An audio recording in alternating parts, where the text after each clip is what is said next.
Hi guys! Ito na po yung egg number 1. At ang laman po ng egg number 1 ay buksan na natin. Ayun! Ang laman nito ay dinosaur syempre. At ang dinosaur ay Tyrannosaurus Rex. Ayan. Yan po yung Tyrannosaurus Rex. Ayan. At ang purpose nito ay yung buntot niya, ginalaw ko, syempre. At habang ginagalaw ko siya, yung buntot niya ay nag-o-open close yung mouth niya. At gumagalaw na rin yung ulo niya. Ayan. Yan pala yung purpose ni Tyrannosaurus Rex. Ayan. At ito naman yung harap. Ayun. Ayan. Yan pala yung ginagawa ni Tyrannosaurus Rex. Ayan. Once again. Ayan. Yan po yung toy number 1.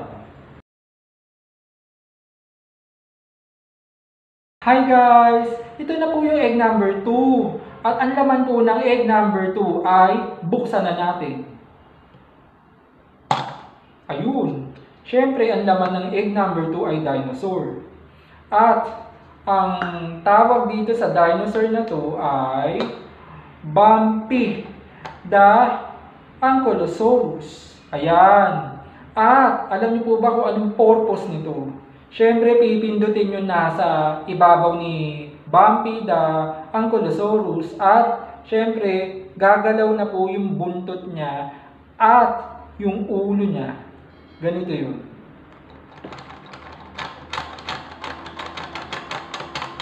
Yan, ganun lang. Siyempre, gumagalaw-galaw yung ulo niya at yung buntot niya. Ayan. Ganyan po yung ginagawa ni Bumpy. Tapos ito naman yung paharap. Ayan. Ayun. Gumagalaw yung ulo niya pa ganun. Left and right. Ayan. Tapos yung buntot niya ganun din. Ayan.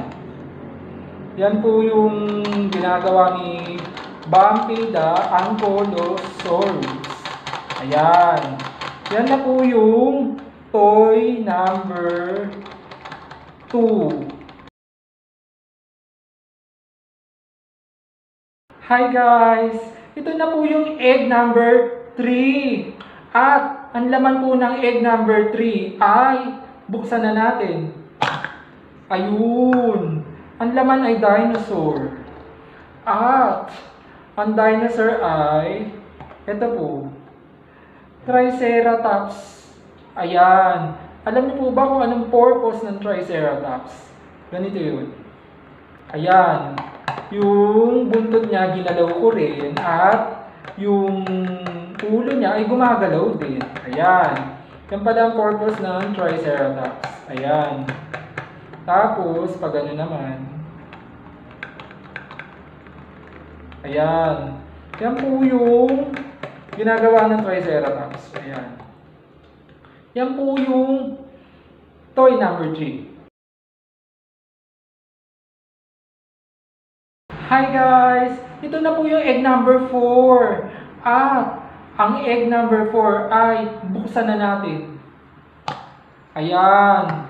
Ang egg number 4 ay Indominus Rex. Ayan.